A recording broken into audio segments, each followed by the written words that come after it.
নতুন দেশ গড়ার নতুন বন্দোবস্তের প্রত্যয়ে মাসব্যাপী কর্মসূচির অংশ হিসেবে জুলাই পদযাত্রার তৃতীয় দিনে পঞ্চগড়ে চলছে জুলাই যোদ্ধাদের স্বাগত জানানোর প্রস্তুতি।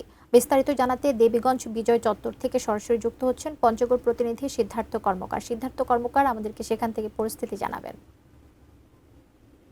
কবিতা, আসলে জুলাই যে যে আন্দোলন তার বর্ষপূর্তি উপলক্ষে নতুন দেশ গড়ার যে বন্দোবস্ত এবং সংস্কার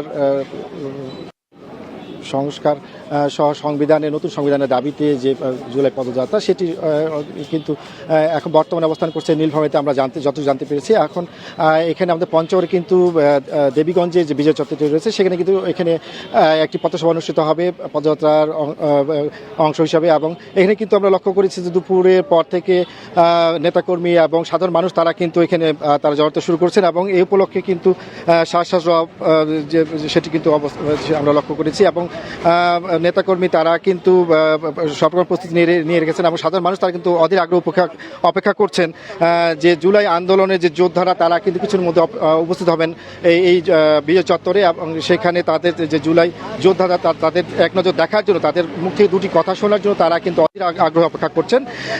এখানে বলে রাখি যে আসলে এনসিপির যে দেবীগঞ্জ উপজেলা প্রধান সমন্বয়কারী মাসুদ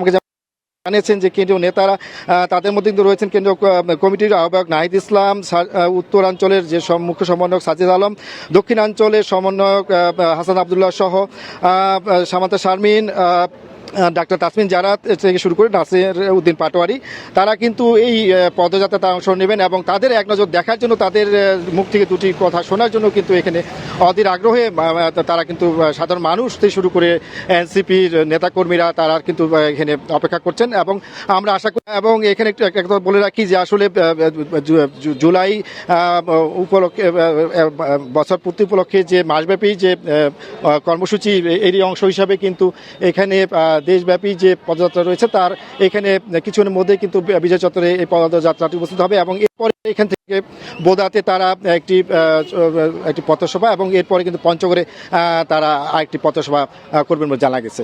তো কিছুক্ষণের মধ্যেই হয়তো তারা উপস্থিত হবে। তো তারা উপস্থিত হলে আমরা আবার পরবর্তী আপডেট আমরা জানিয়ে দিতে পারবো। এই ছিল পঞ্চগড় থেকে বিজয় চত্বর থেকে আমার কাছে সর্বশেষ তথ্য।